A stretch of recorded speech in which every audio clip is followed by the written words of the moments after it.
All right, Coach, you guys head to Seattle to play the Huskies this weekend.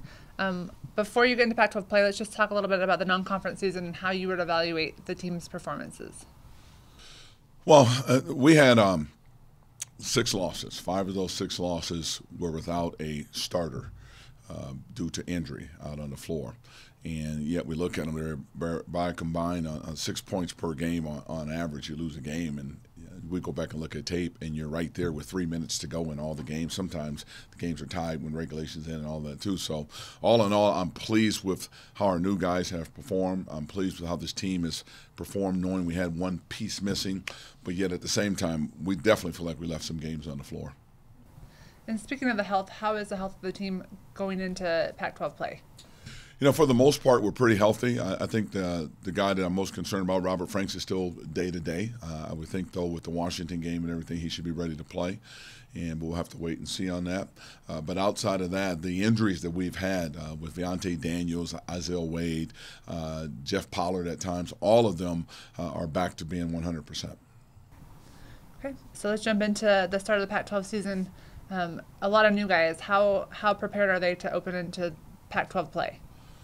I think they're as prepared as they can be. You can't really simulate the crowds in the arenas, the bigger, better, stronger players. You have to go through that. But the good thing is we have enough veteran players that can help them through that. So it's not like we got to rely totally on them. I think C.J. Ellaby has played extremely well. Jazz Kuntz is going to play more for us. Marvin Cannon has played extremely well. Those guys are on top of their game, and we're going to need them in a very, very competitive Pac-12 conference. And what challenges do the Huskies hold for you guys? I think they're a very good basketball team, and they can get going on you. The challenges are going to be they're a veteran basketball team. We've got new guys we're playing with. We're going to have to really play a smart, heady basketball game and making sure that their experience is not the factor in the game for us. We've got to make sure we match that with our intelligence in the game. Okay, now you guys open on the road and you stay on the road next week. You'll have been away from home for a whole month before you come back to Pullman. What is that like for your team? And I'm assuming that's not ideal.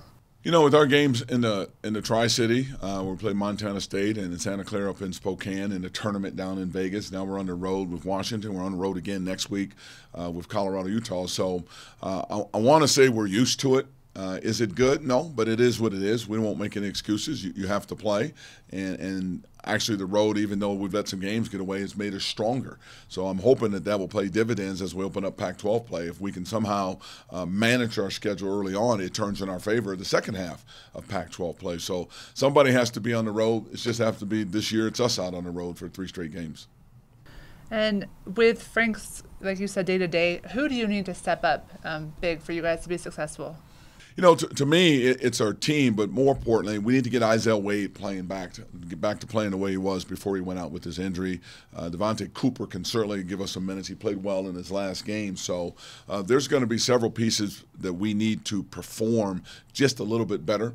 When we look at where we're at, if I can get an extra 10, 20% out of any of these guys, as close as our games have been, with a starter out, it could have made the difference in those games. So that's where our focus has been this week. Just giving a little bit more energy, a little bit more toughness, a little bit more accountability.